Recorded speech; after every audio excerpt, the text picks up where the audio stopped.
See yourself. I want to see myself there. No. Kenley Jansen now available.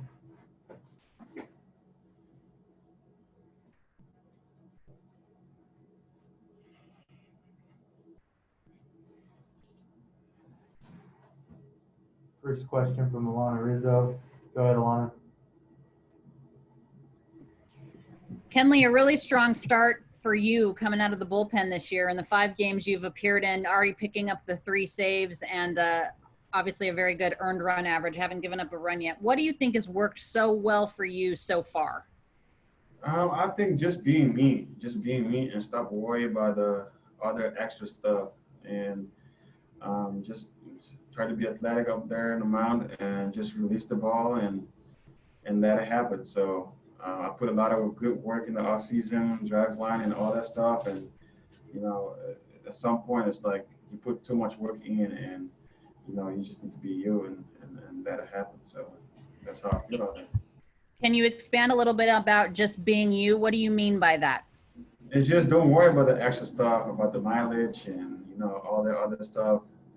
You know, it's just let it happen. Let the ball, you know, my fastball always has some great movement. And instead of create the movement or create velocity, is just you know, give them a good extension and just let it happen. How much fun is this bullpen having right now? I mean, this has been one of the bright spots in this young season, the effectiveness of you guys as a group.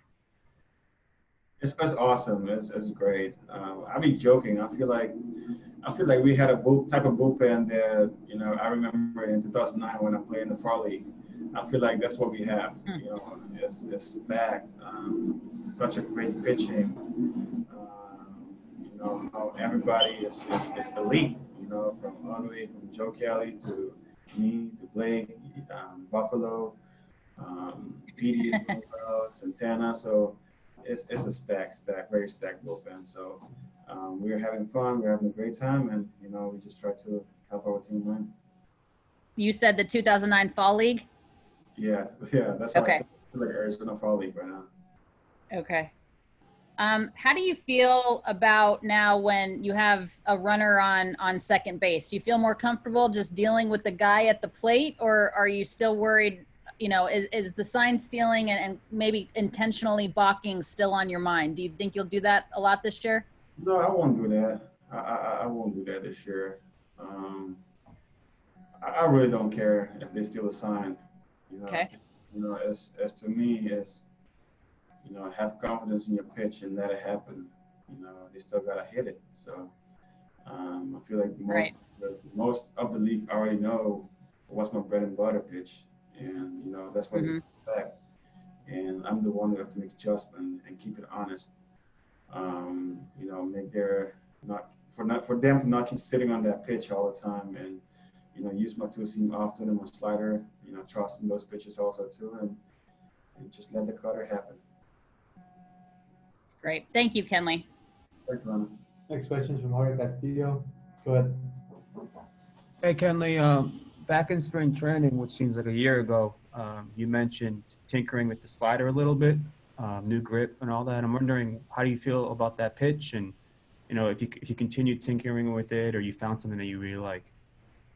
You know, it's the grip that, you know, that me and Orel Hershiser was talking about in this spring training. I kind of like, once I start seeing the shape of it and, you know, how tight it was, you know, I kind of, you know, fall in love with it. And, you know, I just keep working on it. You know, it's always room to keep improve and work on it. So I'm starting doing it more when I'm playing catch, you know, make sure I stay consistent with it. So yeah, it's a different type of grip right now. And, you know, it's just, you got to continue to keep working on it. And sorry if you've been asked this, I don't remember if you have, but when and why did you cut your hair? Why did I cut my hair? Yeah. I got tired of it. That's it. You know, I just got tired of it. So it's nothing why or not. You know, it's just I feel like I just want to have a new change, and you know, it got too long, and you know, when I'm sleeping around, it's too hot, and yeah, I cut it. Cool. Thank you, man. Thank you. Next question is from Bill Plunkett. Go ahead, Bill. Oh my God, Bill. Hey, you called me by my real name. Yeah, Benson, how you doing? I'm doing okay, Shorty. Looking at your numbers, I know it's early, but you've only thrown the cutter like 75% of the time. So when you say you're being you, are you a 3-pitch pitcher now? Well, if you want to put it that way, yeah. It's just to keep hitter honest. You can listen, man. If I develop 2 pitches and I feel like they're pretty good, why not using them? At some point, if I feel like I can throw them in any counts and they are good and the hitters tell me what they're doing, so I think that's gonna make my cutter even better. So um, that's the reason why I want to keep, continue to build my other pitchers, to just have an extra strength and learn how to pitch, like just don't have to keep, you know, um, throwing cutters and get to the 20 pitch count. And, if I can do it in 9, 10 pitches, that's better for my arm also too. And, just gonna continue to work on all 3 pitches. You're at the end of the longest road trip of the season. How was life on the road different this time around because of the situation going on? It's tough. You want your family to be with you, but you can't. And everything changed. Everything changed. Life is not normal right now, so you want to be with your family, and I feel like it's hard right now, but we got to get through it. Because of that you already went through it, do you do anything differently? Has the team told you to take different precautions? The thing is like no doctors know what's going on right now.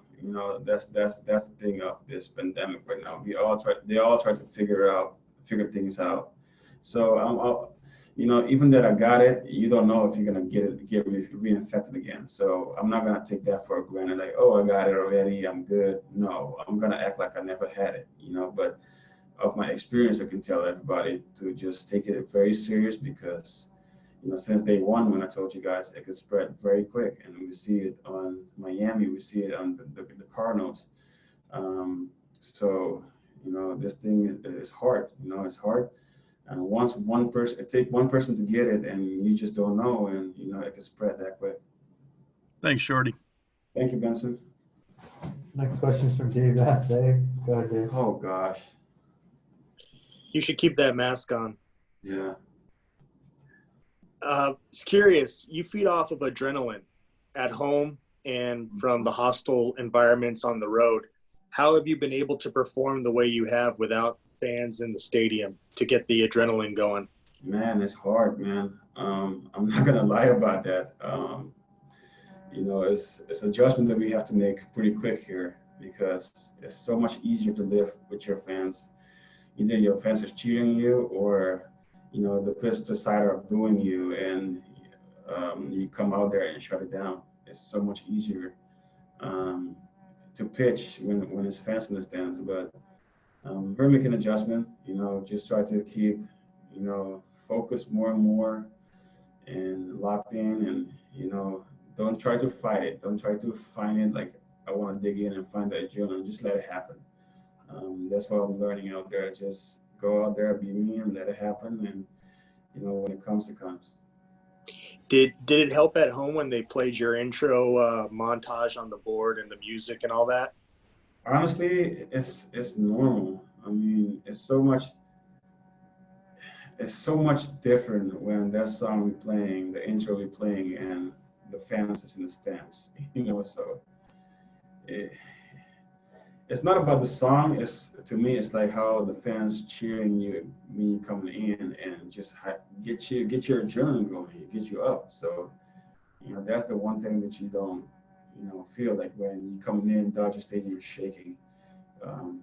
But you just gotta go through it. Out of all the players on the field, do you feel like closers feed off that adrenaline more than anybody else? It can be for hitters also too. Maybe it can be better for hitters because now they know they don't need to do too much, And I feel like whenever you're in playoffs or whatever, hitters always try to be too much. And, with that adrenaline, for us, it's a little bit advantage, but, I think it plays for everyone. I talked to hitters about that, and, they will tell you the same thing too, man. It's like, it's different. It's different playing without no fans or no understands, but, it's one thing that for us to all adjust to it, and we're getting through it so far. Thank you, Kenley. Thanks, Wesley. Next question from Ken Gurnick. Go ahead, Ken. Hey, Kenley. Hey, how you doing? You mentioned that the doctors don't know a lot, and one thing they don't know is whether there are lingering effects having had the virus. And I wondered if you noticed or feel that there are any underlying, any lingering effects having had it, as far as weight, conditioning, anything that you feel like isn't really 100% you because of the virus. Definitely your conditioning when you first started. It definitely, all those months that you work out so hard, and then, you have to shut it down for 2 weeks. Till today, I'm still trying to get to 100%. And definitely messing up a little bit with your, when you're conditioning and you try to breathe, it kind of gets, sometimes you get shortness of breath, but, it's to get yourself back in shape. So it definitely takes a toll on your body, and, it's not a virus to play around, because even that you beat it, you might feel like, oh, you beat it, and then you see what it does to your body, and for your body to be back to normal, it's gonna take time. Do you think that a month from now or in October, you'll look back and go, wow, I feel so much better now. I wasn't at 100% back then in July and August. I'm already feeling it, to be honest. Every day that I'm feeling like, wow, like I'm feeling better than last week. That's the one thing, I'm for sure gonna tell you, yes, in October, I'm gonna look back like, man, I wasn't on my 100%. Anybody will get this virus. I don't care what they're saying, but it's gonna, the first day you start working out, and the same conversation me and AJ Pollock had, it's like you're out of balance. You just don't have your balance. And it's hard. It's hard. You just gotta keep going through it and get back in shape. Thanks, Ken. Thanks, Ken. Got a question from Dylan Hernandez. Go ahead, Dylan. Hey, Kenley. Hey, Speaking of the coronavirus, how severe were your symptoms? What type of symptoms did you have? How severe were they? I got a terrible headache. I remember I got, chest pain. My whole body was aching, chills. You feel like you have zero energy, and you don't feel like eating. You don't feel like drinking. You lost the smells, and you just gotta keep forcing to eat and forcing to drink for you to survive it. So what I do notice when I don't eat, you feel like,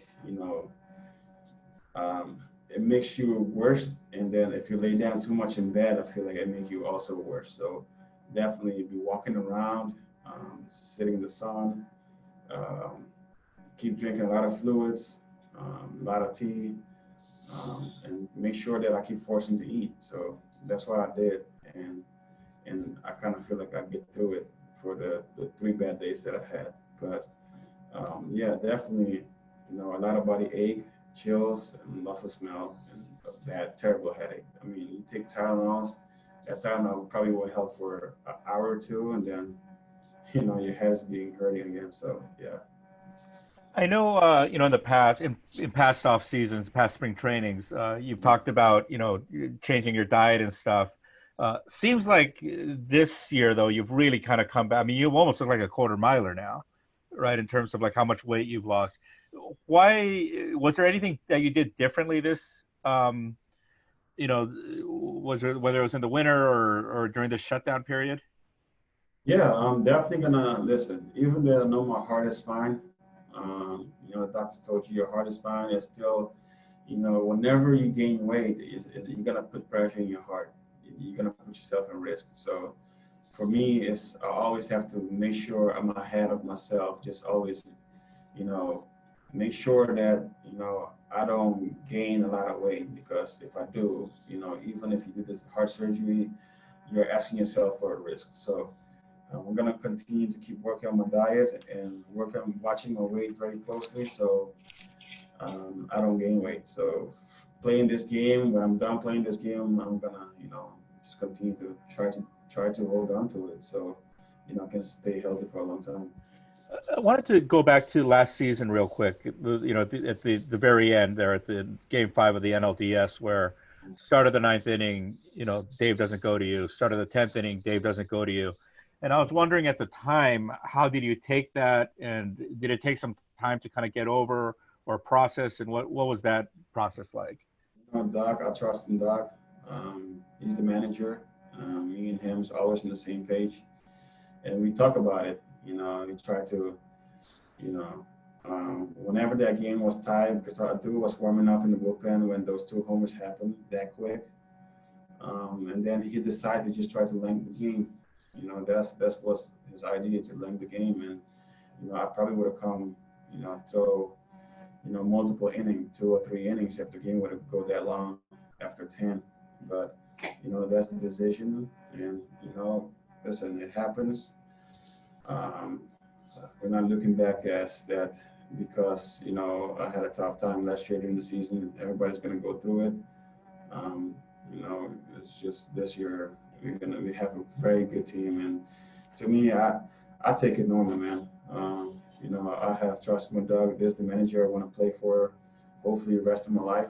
You know, I love Doc, and you know,